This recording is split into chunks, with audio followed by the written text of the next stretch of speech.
सो hi guys, आदर्श share. पिछले 2-3 दिनों में मैंने काफ़ी सारी वीडियोस बनाई हैं और उन वीडियोस में बहुत सारे बच्चों के अंदर जेईई मेंस के सिलेबस को लेके डाउट आया है, क्योंकि कहीं पे भी वो सिलेबस एग्जैक्ट सिलेबस आप लोगों को दी नहीं गई है।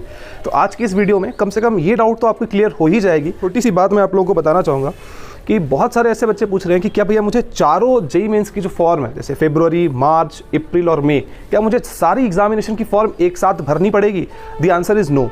आप किसी भी एक एग्जामिनेशन की फॉर्म अभी भर सकते हो। मतलब अगर आप चाहो तो सिर्फ और सिर्फ फरवरी की एग्जामिनेशन की फॉर्म आप अभी भरोगे, बाद में फिर सबके बाद मार्च की फॉर्म आएगी तब आप उसको भर सकते हैं, फिर अप्रैल की फॉर्म आएगी तब उसको भर सकते हैं, फिर मई की फॉर्म आएगी तब आप उसको भर सकते हैं। आप अपने सुविधा के अनुसार भर सकते हैं। उससे पहले मैं बताना चाहूँगा यार, आपकी जेईई मेंस की डेट्स अभी तक आ चुकी है। तो अनअकैडमी आप लोगों के लिए लेके आया है MCQ बैच, और ये स्टार्ट होने वाली दिसंबर से। ये हमारी जो MCQ बैच है वो स्टार्ट होने वाली है। ये मैं आप लोगों को इसलिए खास करके बता रहा हूँ यार कि जो बच्चे भी क्लास 12 की प्रिपरेशन कर रहे हैं, फिर जेईई मेंस, जेईई एडवांस के अच्छे ढंग से अभी तक प्रिपरेशन अगर आपने नहीं करा है, अभी से प्रिपरेशन स्टार्ट करोगे, कम से कम 2 महीनों में कोप अप कर पाओगे कि आपकी अच्छी रिजल्ट हो जाए। तो आपको एक शेड्यूल्ड मैनर में अनअकैडमी पे ये टीचर जो है, एजुकेटर्स जो है, वो आप लोगों को पढ़ाने वाले हैं। काफ़ी एक्सपीरियंस फैकल्टीज़ हैं, फिरजी के HOD हैं। सब्सक्रिप्शन आप लोग जब लोगे तो 10% अगर आप लोगों को डिस्काउंट चाहिए, उसके लिए मेरी प्रोमो कोड है आदर्श बर्णवाल। तो मेरी प्रोमो कोड को जरूर यूज़ करना, आदर्श बर्णवाल इसमें प्रोमो कोड 21।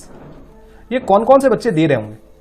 तो ये यार, या तो हो सकता है कि इस बच्चे ने 2019 में अपनी क्लास 12 मतलब 12वीं की एग्जामिनेशन दी है, बच्चे 2021 में अपनी क्लास 12 की एग्जामिनेशन देने वाले हैं। ठीक है, तो सिलेबस जो रिड्यूस हुई थी, अब जैसे कि पैंडेमिक आया यार हमारा, ये जो कोविड, इसमें प्रॉब्लम किस बच्चों को हुआ? तो जो बच्चे यार तभी क्लास 11th में थे, या फिर जो बच्चे तभी क्लास 12 की एग्जामिनेशन 2022 में देने वाले थे, उनको दिक्कत हुई। या फिर ऐसे बच्चे जो कि अपनी क्लास 12 की एग्जामिनेशन 2021 में देने वाले थे, उनको यहां पे दिक्कत है। 2 टाइम्स ड्रॉपर होंगे। 2 टाइम्स ड्रॉपर मतलब उन्होंने एक बार ड्रॉप लिया, फिर दोबारा इस बार ही ड्रॉप लिया। जो 2020 में एग्जामिनेशन जो बच्चों ने लिया है, वो फर्स्ट टाइम ड्रॉपर होंगे। तो जो 2021 में एग्जामिनेशन देने वाले हैं, वो बच्चे रहेंगे यहाँ पे हमारी फ्रेशर्स। क्लास 12 की जो आप लोगों की एग्जामिनेशन होती है और जेईई मेंस की जो आपकी एग्जामिनेशन होती है, ठीक है, तो इसे हमारा कंडक्ट कराता है NTA। ठीक है, और क्लास 12 की जो एग्जामिनेशन होती है, इसे हमारा डिफरेंट बोर्ड, जैसे कि एक हो गया हमारा अलग बोर्ड्स, मतलब बहुत डिफरेंट टाइप के बोर्ड्स हैं, और सबकी सिलेबस जो है यार वो डिफरेंट होती है। क्या होती है हमारी? डिफरेंट। देखो, टोटल 11th प्लस 11th और 12th को अगर जोड़ दो तो वो सेम होता है, लेकिन अगर तुम सेपरेटली अगर 11th की देखोगे और 12th की सिलेबस देखोगे तो वो दोनों हर एक बोर्ड का डिफरेंट होता है। मैं अभी आप लोगों को दिखा दूंगा। जैसे कि महाराष्ट्र बोर्ड की, सपोज एक है महाराष्ट्र बोर्ड, एक है हमारा महाराष्ट्र बोर्ड, तो उसकी क्लास 12th की सिलेबस और एक हमारा CBSE का क्लास 12th का सिलेबस, वो दोनों डिफरेंट होता है, सेम नहीं होता है, वो डिफरेंट होती है। वाले थे क्लास 12th की एग्जामिनेशन जो 2021 में देने वाले थे, उनके लिए प्रॉब्लम आ गई, तो उनके लिए सिलेबस रिड्यूस कर दिया गया। किनके द्वारा? डिफरेंट बोर्ड्स के द्वारा। अच्छा, लेकिन दिक्कत की बात यह है यार, सिलेबस रिड्यूस तो की गई, लेकिन हर एक बोर्ड का डिफरेंट सिलेबस है। अलग सिलेबस है तो झारखंड बोर्ड की अलग सिलेबस है, CBSE की अलग सिलेबस है, तो महाराष्ट्र बोर्ड की अलग सिलेबस है। तो सारे बोर्ड की डिफरेंट आप लोगों के लिए सिलेबस है। किसी बोर्ड ने आपके लिए क्या किया? किसी बोर्ड ने आपके लिए 20% रिड्यूस किया, 5% रिड्यूस किया, और किसी ने आपके लिए रिड्यूस किया ही नहीं। कोई ऐसे बोर्ड भी है जिन्होंने सिलेबस अपना रिड्यूस ही नहीं किया, है ना। तो अब देखो, जैसे कि ये हमारी है पूरी जेईई मेंस की सिलेबस, ये बड़ा समय बना लिया, ये रही हमारी जेईई मेंस की सिलेबस। ठीक है, इस जेईई मेंस की सिलेबस को मैं यहाँ पे ऐसे करके ब्रेक कर देता हूँ। ये मैंने ब्रेक कर दिया, और यहां पे मैं लिख देता हूं 70% टू 80%, और ये लिख देता हूं मैं 20% टू 30%। ये हमारा जेईई मेंस का सिलेबस है हमारा। ठीक है, अच्छा, अब जेईई मेंस की जो आपकी एग्जामिनेशन होती है यार, इसमें आपकी क्लास 11th की भी सिलेबस आती है और इसमें आपकी क्लास 12th की भी सिलेबस आती है। अब इस वाली जो एग्जामिनेशन को कौन कौन दे रहे हैं यार? जो 2 टाइम्स ड्रॉपर है, तो इन्होंने तो यार 100% अपनी सिलेबस कर रखी है, इन्होंने अपना 100% सिलेबस कर रखा है। उसके बाद फर्स्ट टाइम ड्रॉपर, इन्होंने भी अपना 100% सिलेबस कर रखा है।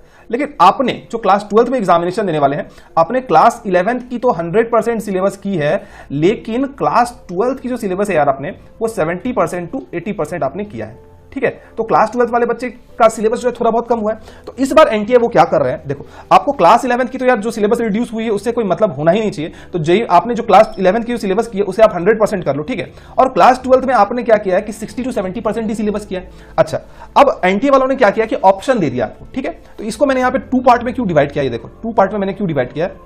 इसलिए मैंने डिवाइड किया है कि आपकी टोटल क्वेश्चन कितनी आएगी, क्वेश्चन आपकी कितनी आने वाली है? क्वेश्चन आपकी आने वाली है 90। तो इस 90 क्वेश्चन को आप दो पार्ट में डिवाइड कर लो, तो आप लोग कर लो 15 क्वेश्चन। कितने कितने मैंने किए? 75 क्वेश्चंस और मैंने किए 15 क्वेश्चंस। नॉर्मली आपकी जो पहले की एग्जामिनेशन होती थी 2019 की ले लो या फिर 2020 की ले लो, 75 क्वेश्चंस पूछे गए, लेकिन इस बार आपसे 90 क्वेश्चंस पूछे जा रहे हैं, है ना। तो अगर आप ये 70 to 80% सिलेबस अगर आप करके जाते हो क्लास 12 की, ठीक है, तो आप मतलब ये जो 75 क्वेश्चंस है, इन 75 क्वेश्चंस को आप अटेम्प्ट कर पाओगे, ठीक है। ये वाली जो 15 क्वेश्चंस है, may be you can not attempt, आप इन क्वेश्चंस को अटेम्प्ट नहीं कर पाओगे। तो बात आपके लिए वही होगी, जिन बच्चों ने क्लास 12 की एग्जामिनेशन 2021 में देनी है, उनको क्या हो गया कि जो और वाले जो क्वेश्चंस होंगे, ज्यादातर जो और वाले क्वेश्चंस होंगे, जैसे कि आपकी हो जाएगी, एक अलग पेज में ले लेता हूं, जैसे कि पहले हमारा जो न्यूमेरिकल वैल्यू क्वेश्चन आती थी, न्यूमेरिकल वैल्यू क्वेश्चन जो हमारी पहले आती थी यार, वो आती थी 5 क्वेश्चंस, और 5 क्वेश्चंस में से आपको 5 क्वेश्चन बनाना पड़ता था। और अभी आती है आप लोगों की 10 क्वेश्चन आएगी इस बार, और इसमें से आपको 5 क्वेश्चन बनाना पड़ेगा, ठीक है, ठीक है। अब ये 10 क्वेश्चन क्यों दिया गया है? ये जो 10 क्वेश्चन आपकी होगी, ये जो 10 क्वेश्चन होगी, ये क्वेश्चन होगी आपकी फुल सिलेबस से। किससे होगी? हमारी फुल सिलेबस से। अभी सिलेबस क्या हो गई है? रिड्यूस हो गई है। आपकी सिलेबस क्या हुई थी? आपकी सिलेबस किसी की 20% से रिड्यूस, किसी की 30% से रिड्यूस, किसी के 25% से रिड्यूस। तो आपकी जो रिड्यूस सिलेबस है, अगर आप रिड्यूस सिलेबस को अगर आप छोड़ के भी जाओगे, तो इनमें से एटलीस्ट आप 5 क्वेश्चन ऐसे होंगे जो कि आपके सिलेबस से होंगे, जो कि आपके क्या होंगे? सिलेबस से होंगी, चाहे वो सीबीएसई हो जाए, कोई भी बोर्ड हो, आपके लिए 5 क्वेश्चन, आपके लिए ये 5 क्वेश्चन जो है वो आपकी सिलेबस, योर ओन सिलेबस से ही होगी। बस है जो आपकी क्या है? रिड्यूस्ड सिलेबस है। तो अगर आप इस रिड्यूस्ड सिलेबस को नहीं पढ़ोगे, अगर आप इसको नहीं पढ़ोगे, तो क्या होगा?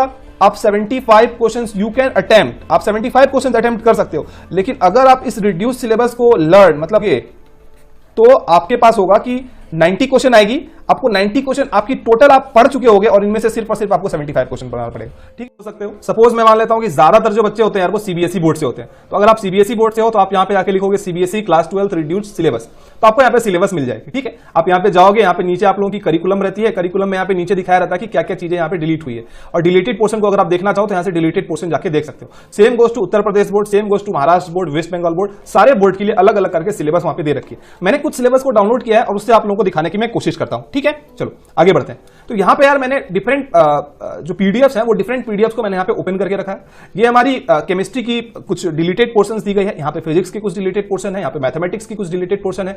ये हमारा जेईई मेंस का ऑफिशियल सिलेबस है जो कि 2020 का है, और 2020 और 2021 की सिलेबस बिल्कुल सेम है, कोई डिफरेंस नहीं है, ठीक है। उसके बाद यहां पे इंफॉर्मेशन बुलेटिन दी गई है, जहां पे एक इंपॉर्टेंट पार्ट ये सिलेबस के लिए यहां पे लिखा गया है। यहां पे महाराष्ट्र बोर्ड का सिलेबस लिया है, उसके बाद यहां पे मैंने यूपी बोर्ड का सिलेबस लिया है, ठीक है।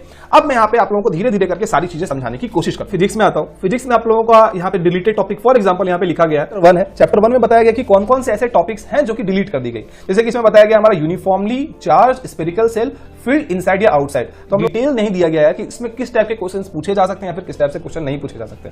तो अब देखो यार, हम यहाँ पे आप लोगों को पूरा सिलेबस यहाँ पे दिखाता हूँ। जैसे कि ये हमारी जेईई मेंस की सिलेबस है। आप जेईई मेंस की सिलेबस को आप जैसे फिजिक्स में आप आओगे, फिजिक्स में आप जब नीचे आओगे, हमारा जब उस चैप्टर पे आप जाओगे यार, इलेक्ट्रोस्टैट पे जाओगे, तो इलेक्ट्रोस्टैट में जब आप नीचे जाके देखोगे तो आपको पता चलेगा कि स्फेरिकल सेल तो हमारे सिलेबस में है। जैसे कि यहाँ पे देखो स्फेरिकल सेल, तो यहाँ पे आपका टोटल सिलेबस तो वो रहेगा ही रहेगा। अगर आप इस टॉपिक को पढ़ के जाते हो तो आप इस क्वेश्चन को अटेम्प्ट कर पाओगे। अगर आप इस टॉपिक को पढ़ के नहीं जाते हो तो ठीक है, आपके लिए वहां पे और कुछ ऑप्शन रहेगा। सपोज अगर आप इस टॉपिक को पढ़ के जाते हो तो इस टॉपिक के क्वेश्चन अगर आते हैं इसको बना पाओगे। अगर आप इस टॉपिक को नहीं पढ़ सकते हो तो वहां पे और में कोई और क्वेश्चन ऐसा होगा जिसको आप लोगों को बनाने का मौका दिया जाएगा, आप उस क्वेश्चन को वहां पे सॉल्व कर सकते हो। बात समझ में आई? तो इसी तरीके से आप लोगों के लिए डिटेल मतलब कि डिफरेंट सिलेबस, जैसे कि मैथमेटिक्स की मैंने यहाँ पे सिलेबस खोली, आप लोगों को बताया गया है कि यहाँ पे कंपोजिट फंक्शन हो गया, जैसे कि यहाँ हाँ, आप लोगों को से रिलेशन एंड फंक्शन चैप्टर से बताया गया कि composite function, inverse of a function ज्यादातर क्वेश्चन से आती भी नहीं है। Graph of inverse trigonometric function हो गया। मैट्रिसेस में बताया गया है कि प्रूफ ऑफ, मतलब जो भी चीजें हैं आप लोग ये सारी सिलेबस देख चुके होंगे। मैं सारी चीजों को बार बार करके बता के कोई फायदा नहीं बनता, तो ये सारी चीजें आपकी नहीं आएगी। जैसे कि कंटिन्यूटी एंड डिफरेंशिएबिलिटी में बोला गया कि रोल्स थ्योरम हो गया, लैग्रांजेस मीन वैल्यू थ्योरम हो गई, ये सारी चीजें नहीं पूछने वाले हैं। टॉपिक्स को अगर आप पढ़ के जाते हो तो आपको जेईई मेंस की जो पेपर होने वाली है, आपकी क्या होने वाली है, जेईई मेंस की पेपर, वहां पे आप लोगों को मिलने वाला है एक्स्ट्रा एज। लेकिन एक बात हमेशा ध्यान रखना, जैसे कि कुछ भी सिलेबस ले लो यार, जैसे कि मैंने यहाँ पे केमिस्ट्री की सिलेबस ली, ठीक है। जैसे कि केमिस्ट्री के मैं क्लास 12 की सिलेबस में आता हूँ, यहाँ पर प्रिंसिपल और आइसोलेशन, ये टोटल यूनिट आप लोगों के लिए नहीं आने वाली है। तो अगर आप इस चैप्टर को नहीं पढ़ के जाते हो तो आपके लिए वहां पे एक और में क्वेश्चन रहेगा। आपके लिए क्या रहेगा? और में क्वेश्चन वहां पे रहेगा, आप चाहो तो उसको बना सकते हो। लेकिन अगर आप इस चैप्टर को पढ़ के जाते हो तो आपके पास वेराइटी रहेगी ना, कि आपको सपोज कि 10 क्वेश्चन दिए गए हैं, सपोज आपके पास 10 क्वेश्चन है, 1 2 3 4 5 6 7 8 9 और 10, ठीक है। अब इनमें से डिलीटेड टॉपिक से मैं मान लेता हूं कि नंबर 1 क्वेश्चन ऐसा है जो कि डिलीटेड टॉपिक से है, नंबर 3 भी डिलीटेड टॉपिक से है, नंबर 6 डिलीटेड टॉपिक से है और नंबर 10 डिलीटेड टॉपिक से। ठीक है, तो 4 ऐसे क्वेश्चन है जो कि डिलीटेड टॉपिक से। फॉर एग्जांपल आई एम से, तो आपने क्या किया कि डिलीटेड टॉपिक आप पढ़ के गए ही नहीं हो। क्या किया आपने डिलीटेड टॉपिक क्या किया है, आपने डिलीटेड टॉपिक को पढ़ा ही नहीं है। ठीक है, तो आप सपोज अगर आप 1 नंबर क्वेश्चन को नहीं पढ़ के जाते हो, 3 नंबर क्वेश्चन भी आपने नहीं पढ़ा है, 6 नंबर क्वेश्चन भी आपने नहीं पढ़ा है और 10 नंबर क्वेश्चन भी आपने नहीं पढ़ा है, तो आपने पढ़ा कितना है, 1 2 3 4 5 और 6। तो आपको ये 6 क्वेश्चंस में से 5 क्वेश्चंस आपको अटेम्प्ट करने पड़ेंगे। ठीक है, 6 क्वेश्चंस में से 5 क्वेश्चन अटेम्प्ट करने पड़ेंगे। लेकिन अगर आपने इन डिलीटेड टॉपिक्स को भी पढ़ लिया होता, for example I am saying कि आपने 1 नंबर को भी पढ़ लिया है, 3 नंबर को भी पढ़ लिया है, 6 नंबर को भी पढ़ लिया है, 10 नंबर को पढ़ लिया है, तो 10 क्वेश्चन में से 5 क्वेश्चन अटेम्प्ट करना इज स्लाइटली इजी। तो इजियर कौन सा है, 6 में से 5 अटेम्प्ट करना या 10 में से 5 अटेम्प्ट करना। लेकिन दिक्कत कुछ नहीं आने वाली, अगर आप डिलीटेड टॉपिक्स को छोड़ के भी जाओगे फिर भी आप सारे क्वेश्चंस को अटेम्प्ट कर पाओगे। लेकिन ध्यान रहे कि डिलीटेड टॉपिक्स जो आप छोड़ोगे, डिलीटेड टॉपिक जो आप मिस करोगे वो क्लास 12th वाली मिस कर देना। ठीक है, क्लास 11th वाली को पूरा पढ़ के जाना है, क्लास 11th वाली टॉपिक को आप लोगों को पूरा पढ़ के जाना है। इसी तरीके से मैंने एचएससी का भी सिलेबस लिया, यहाँ पे बताया गया कि डिफरेंशिएशन में कौन कौन से टॉपिक है, सक्सेसिव डिफरेंशिएशन हो गया, एप्लीकेशन ऑफ डेरिवेटिव में अप्रोक्सीमेशन। तो मतलब सिलेबस एक्चुअली रिड्यूस हुआ है और नहीं भी हुआ, आप ऐसा करके मान सकते हो। जो बच्चे ड्रॉपर्स होंगे, जो बच्चे 2 टाइम के ड्रॉपर होंगे, ठीक है, आप लोग पूरा पढ़ के जाओ, कोई दिक्कत की बात नहीं, आपको ऑप्शन वहां मिलेगा, आप सारे क्वेश्चंस को अटेम्प्ट कर पाओगे। लेकिन आप किसी भी बोर्ड से हो, आपकी सिलेबस रिड्यूस हुई तो ऐसा नहीं कि वहां पे, ऐसा बिल्कुल भी मत समझना, जैसे कि 1 मिनट में पेन ले लेता हूं यार, ऐसा बिल्कुल भी मत समझना कि ठीक है भाई मेरी सिलेबस रिड्यूस हो चुकी है तो आप कम क्वेश्चन अटेम्प्ट कर पाओगे। अगर आपकी सिलेबस रिड्यूस हुई है, आप रिड्यूस सिलेबस को पढ़ के जाओगे, फिर भी आप 100% क्वेश्चन अटेम्प्ट कर सकते हो। क्वेश्चंस को उसी हिसाब से डिजाइन किया गया है। ठीक है, कोई दिक्कत की बात नहीं। उम्मीद करता हूं कि ये वीडियो आप लोगों को पसंद आई होगी। और भी कोई डाउट है तो आप लोग मुझे कमेंट बॉक्स में कमेंट करके बता सकते हैं।